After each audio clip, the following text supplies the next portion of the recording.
Bonjour à tous. Un invité sur Actu Matin ce matin, Dr Jacques Richard Kodjo. Il est orateur à l'Union progressiste Le Renouveau. Avec lui, nous allons évoquer une fois de plus les moments d'échange entre Patrice Talon et la délégation du Parti Les Démocrates. C'est en début de semaine. Ce sera dans une trentaine de minutes. Entre-temps, on aura appelé Paubin pour les échos de la commune à des Bayodina et maire de la localité. Avec lui, nous allons examiner ce qui fait l'actualité dans cette région, chef-lieu du plateau. Pour nos débats, nous allons continuer justement à évoquer ce sujet-là, l'actualité du début de la semaine. Il s'agit, faut-il rappeler encore, de la rencontre entre Talon et la délégation du Parti Les Démocrates. Bienvenue à tous.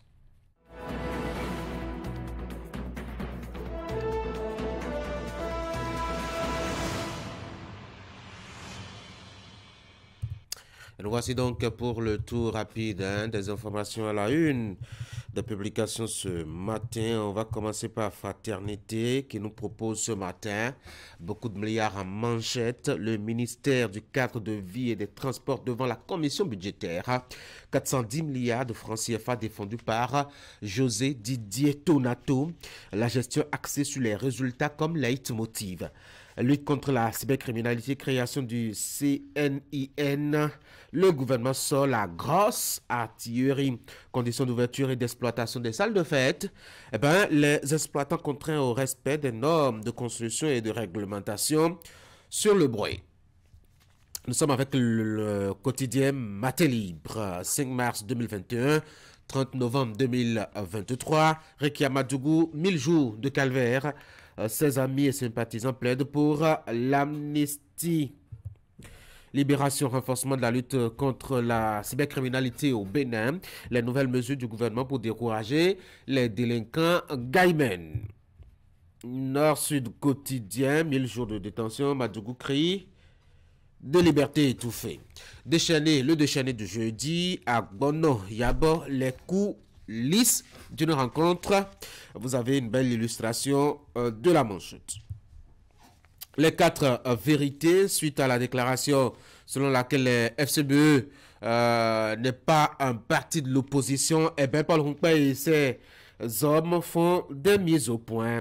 Le matinal contrôle du poids des produits préemballés à Parakou, Niki, Djougou et Natitengu. À la page 8, vous avez des détails qu'il y a plusieurs commerçants qui sont mis sous convocation. Décryptage, info, essence de contrebande à Cotonou, lancement réussi de la phase, test de déploiement des mini-stations. L'affiche du jour, expropriation des terres dans les localités, c'est un peu difficile à lire, dans les localités de Rolakodi et de Togben supposées. Introduction de l'homosexualité dans l'enseignement. L'exécutif attendu ce jour au Parlement pour s'expliquer sur ces différents points-là. Bien-être, glycémie, voici cette boisson à l'indice glycémique le plus élevé.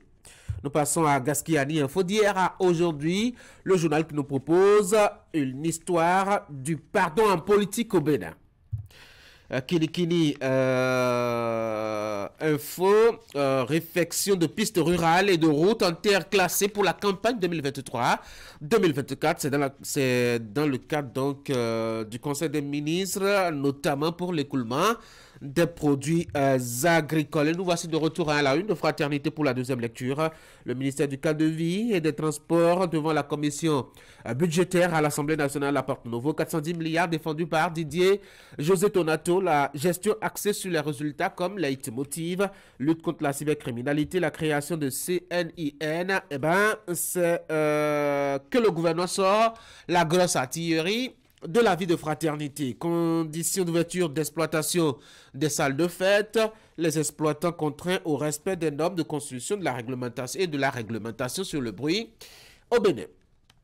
Voici donc le tour fait de l'actualité relayée par les quotidiens à la une ce matin et précisément manchette. Fraternité qui vous rend compte de façon intégrale des décisions du Conseil des ministres d'hier. À la page 2 et 4, vous aurez donc le relevé avec cet accent que plusieurs nominations ont été effectuées, notamment au niveau des ministères des Finances et de la Justice.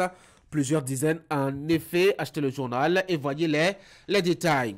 Détails aussi au sujet de cette insistance, et cela s'est tenu aussi lors du Conseil des ministres d'hier. Insistance donc sur le respect des conditions d'ouverture et d'exploitation des salles de fête à Cotonou. Il faut bien que les exploitants respectent les normes de construction et de réglementation sur le bruit, notamment en prévoyant un espace parking adapté à la taille de la salle ainsi construite. Détail à lire dans les colonnes de Fraternité dans sa production de ce jeudi matin.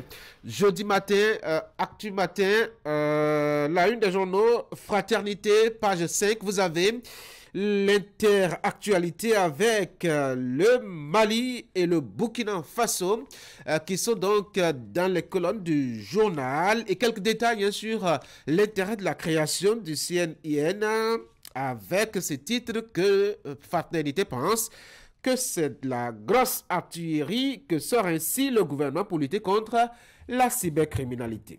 Allez, on va passer maintenant au bulletin d'information. Vous le savez, nous sommes jeudi. Et devinez bien qui est là pour nous présenter le bulletin d'information. Vous le savez déjà. Ingrid, bonjour. Bonjour Tanguy et bonjour à tous. Dans votre bulletin a su tout à l'heure les images de Boni Yayi qui n'a pas eu droit de déterminer le positionnement, en tout cas, de forces Kori pour un Bénin. Mais j'en suis l'échiquier politique national, c'est ce que confie notamment les militants de ce parti politique. Il s'agit là d'une des déclarations faites par les responsables de ce creuset politique. C'était au cours d'une conférence de presse tenue hier à Cotonou. Détails à suivre.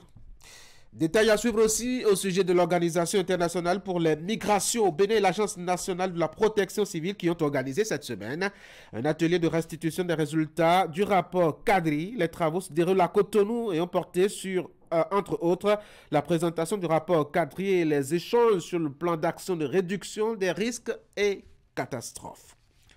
Voici le bulletin d'information.